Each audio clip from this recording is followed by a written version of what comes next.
Hello ladies and gentlemen, this is Blue Maxima and I'm here checking out Severed.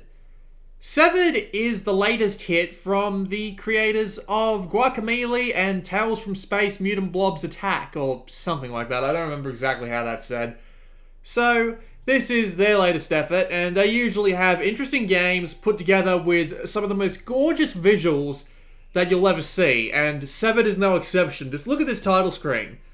The style emanating from this game's graphical style is just ridiculous. It's ridiculously good. Not much in the way of options. You've only got music and sound volume, but we'll just get the game started and we'll just explain how things work on the way. So, I've got about 2 hours in this so far. I've been about 3 dungeons, I think it is. But then again, they might consider it all to be one big dungeon, but whatever. We'll just go have a look around. So, this is Severed. This motion is a little bit sickening, I've got to say. Like, just the way that the screen rotates. It looks a hell of a lot better on the Vita screen, but it is still a little bit... it's kind of off, honestly.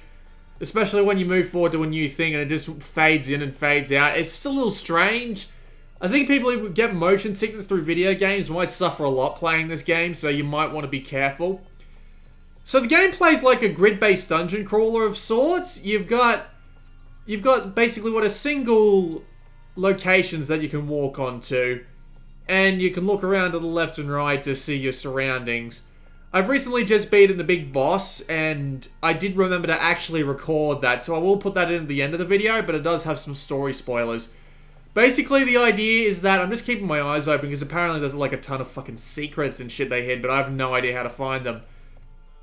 But yeah, the story is that you, as the player, have lost your family in the middle of this absolutely crazy world, and unfortunately, you have to go and rescue them. And you were taught how to sword fight by your father, and now you have to learn how to kill things. So let me show you the process of killing things.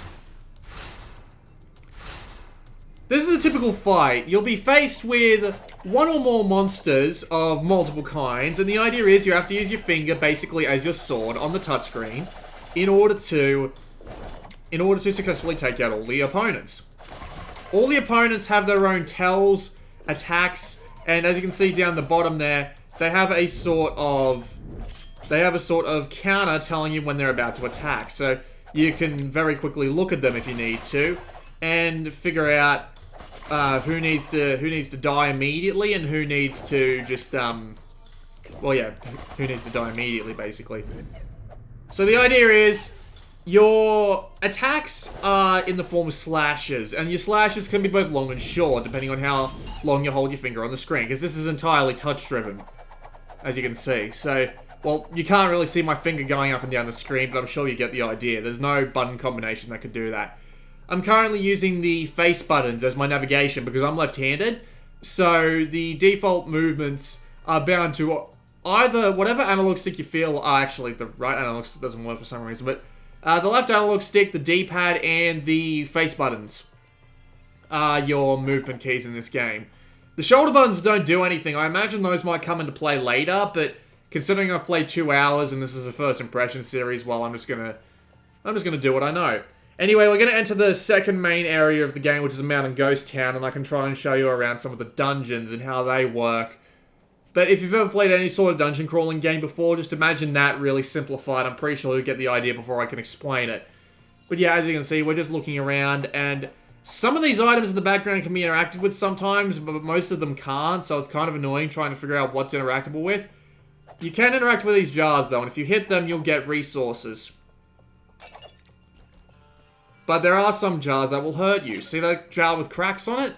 Yeah, if I put my finger over that, it will do damage to me, and I want to try and avoid that as much as possible.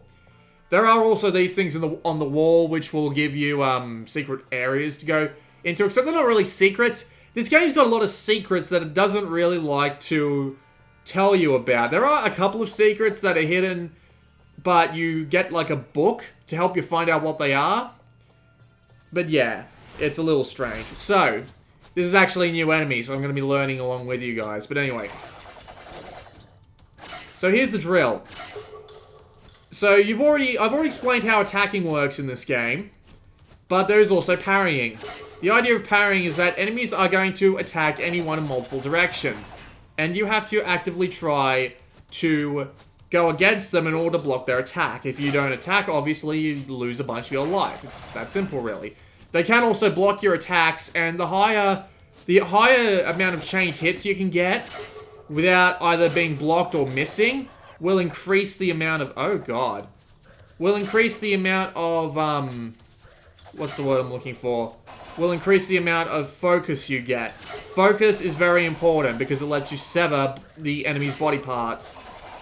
So as you can see, when the barrel lands and your focus is maxed out, you get lines across the enemy's body parts. And the enemy's body parts, if you slash them, will turn into resources. And these resources, perfect timing, are used in the upgrade trees.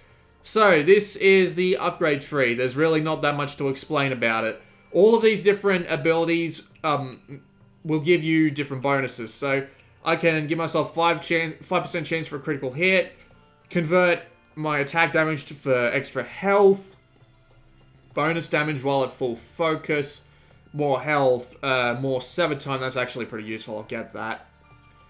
I've upgraded a couple of things here already.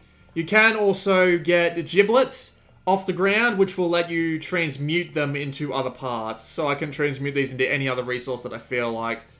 And they do cost different amounts of parts. So let's see what's the good thing I can go for here. Swift Cast is actually pretty good, so I'll go for that. And I'll get that again, because more mana regen is always good. Let's see, what can I get that will let me use my giblets effectively?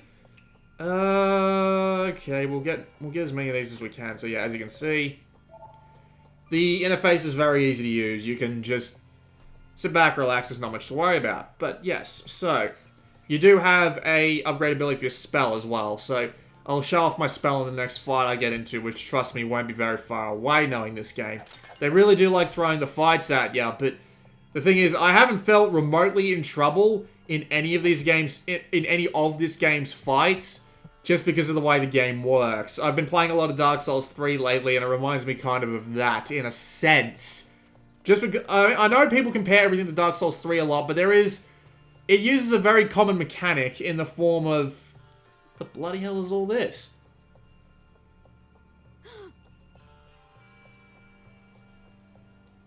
Okay, apparently our father is stuck in here, so I'm gonna guess these are warp gates. This'll be fun, won't it? Alright. Nope. Okay. And nothing over here I can do really either. So, we'll come back out here and we'll come through here. And there's a switch here and a secret book, which is convenient. So we'll... That's probably opened some gate. Yep, it's opened that gate. So we can go back and have a look at... What's that? Can't see from here. We've also got a book here. That's very good, because these books will tell us where some secrets are hidden. So... Okay, apparently we need gems of specific shapes to go into specific portals, and there's something to do with that. Chances are I'm not going to finish this dungeon in this video, but this is just a demonstration of what the game's like, so it's not that big of a deal. You get a rough idea. What's this? Yellow crystal. Right, so I need to put this into the right portal.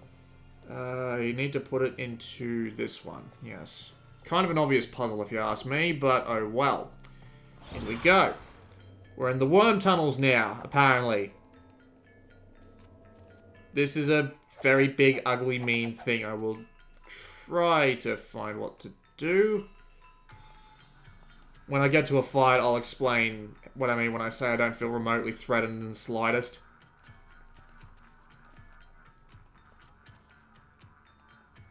Okay, fight. So, here comes some fights.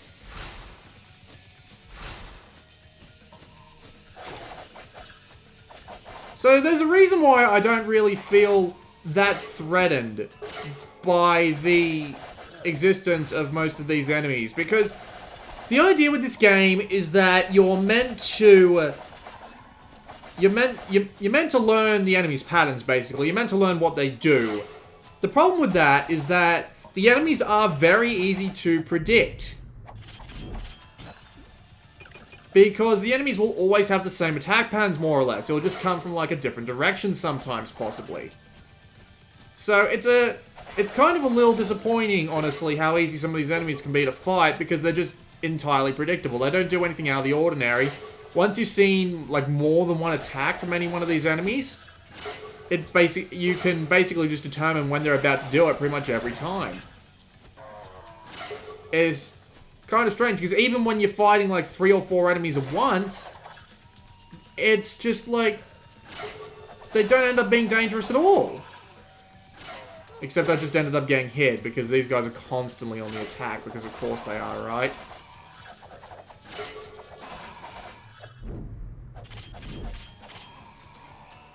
But yet, you barely end up feeling like you're in danger at all, and just when it starts to look like it's about to get overwhelming, I can literally just activate my spell and just attack.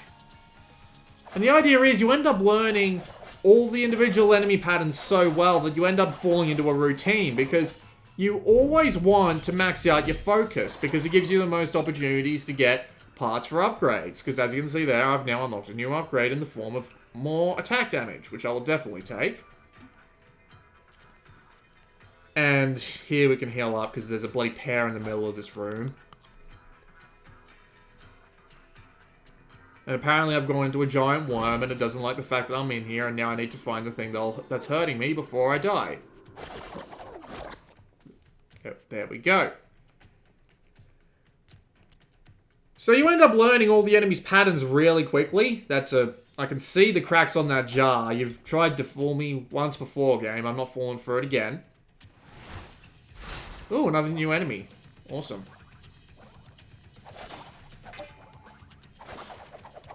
Here's my question. Alright, I've got to individually take all these out to keep him from attacking me too much.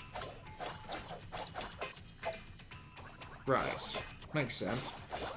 So, again, once you've learned all of the enemy's patterns, it starts to devolve into a bit of a routine. Again, the idea is that you need to get as much focus as possible. So the idea is you'll always be using short slashes, because short slashes do very little damage, but at the same time, they get the most focus, because the more hits you get in, the more focus you're going to get. So you have to be just using short slashes all the freaking time. Because if you don't, you won't be able to sever, you won't get the resources. I think I've made a mistake here by not focusing on that one singular once to do my slash damage here, but yeah, I'll have my focus full by the end of the battle. So you end up falling into a bit of a rut, because what you end up doing is you end up just following the same patterns over and over again, because that's the only really effective way to get anything done. So you go into a fight, you use short slashes on as many of the enemies as possible in order to get them down to minimum health while also getting your focus meter to the top, and then you use nothing but long slashes. Sure, there are some enemies that prevent you from doing this, but it's not anywhere near as big a deal as it sounds. That was a trapdoor. Oh, this will be fun, won't it?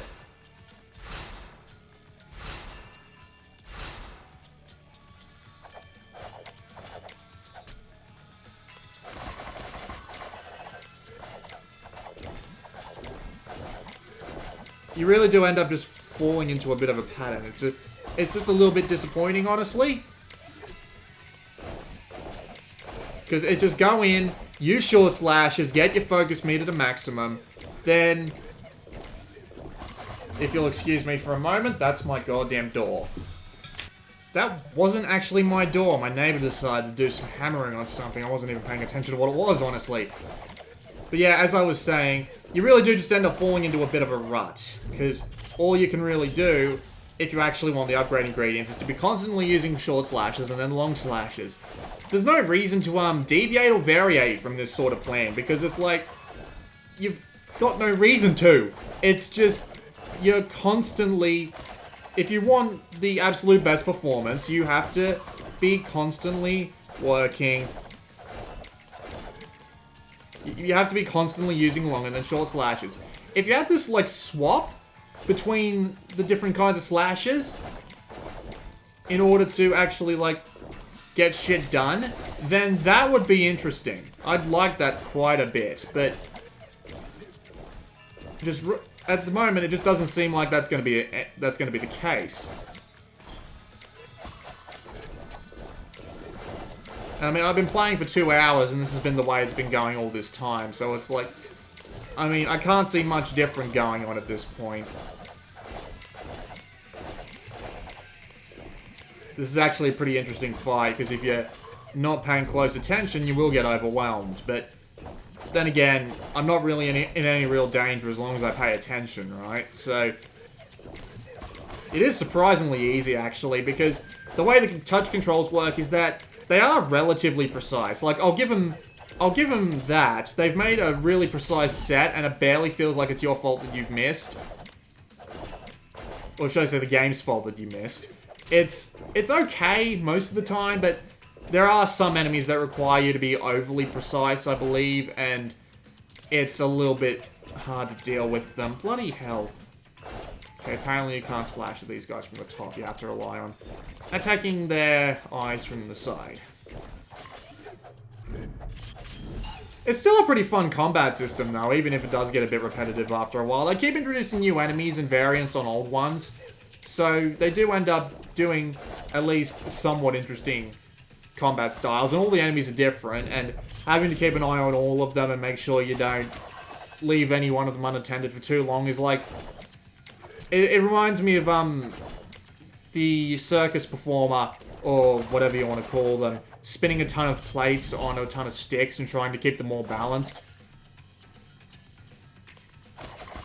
I mean, I find myself to be surprisingly good at it. Like, I'm not trying to toot my own horn too much, but either I'm really good or the game's really easy, and considering I'm not that good at video games, that's not exactly the best thing in the world, but oh well. The game itself is still pretty entertaining, though. I'll give it that. And you do have things like upgrades you can find. So yeah, brain piece and heart piece. You know, collect 5 of them. It's pretty obvious, right? And there are a bunch of secrets to find. Like, if I hit the map up when this goes away, you can see that if I go to the details, you can see that there's a few areas. Game's not going to be that long, judging purely by the fact that I'm basically 35% done with the game and I haven't even explored everything yet. It's just, yeah. The game might be a bit short, might be only a couple of hours long, like 4 or 5. But still, it's a neat little game. I'm not offended by it in any way. I do wish it was a little bit less repetitive, but I'm not going to be too against it. Is that really all there is here? Honestly? Okay, maybe I just have to head out this other way. But yeah, it's not that bad of a game at all. I got absolutely nothing against it. It's just... Oh, need to... Oh dear.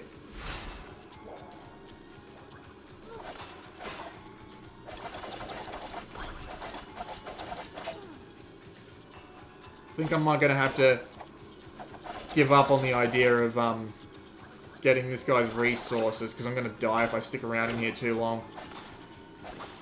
And at least they do keep the variety up with how much stuff there is to explore and all that. The game always remains interesting, and the boss fight that I plan on showing off in a few minutes at the end of this video is actually pretty interesting too. It's a cool little game. Like, I'm not as much in love with it as I was like Guacamelee, for example, but at the same time, I really do need to finish Guacamelee now I think about it, but since they released the enhanced edition that they didn't put on Vita, because god damn it, since they didn't release that version, it's just kind of frustrating, honestly, because it's like now I have to go play the game on PS4 in order to get the full experience of the game, which is honestly surprisingly frustrating, considering that the Super Turbo Championship Edition, they actually made that as DLC on the PC version, so I don't know why they insisted on not doing it on Vita, but whatever, I'll have to deal with it, won't I? Then again, I can't see 7 working on anything other than the Vita. I'm kind of surprised, since this is actually a Vita exclusive game. This isn't out on PC, this isn't out anywhere else as far as I'm aware. It's actually kind of neat.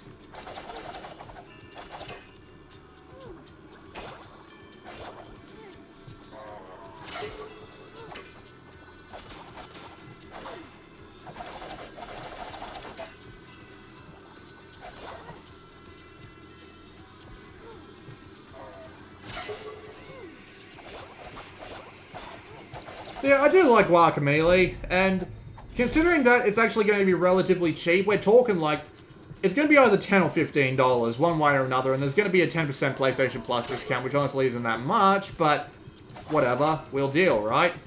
I'm probably going to die. This is...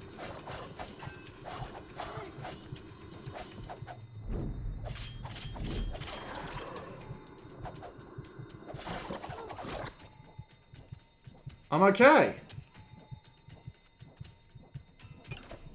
Don't know who in their right mind would pick up a fruit that dropped out of a dead monster and eat it, but alright.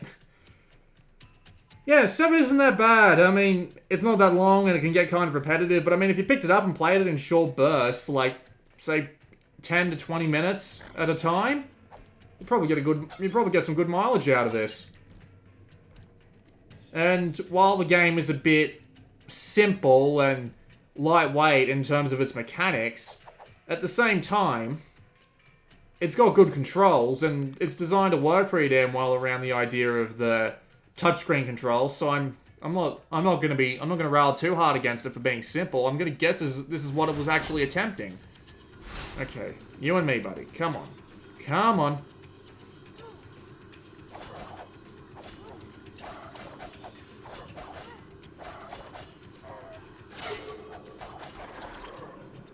Okay, I better find my way out of here before... Oh boy, this is gonna be fun, isn't it? Okay, he gets sped up, so I need to...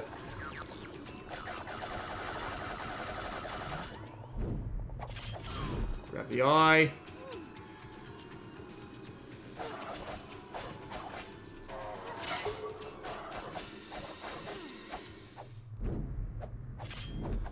That was a pretty bad sever, honestly.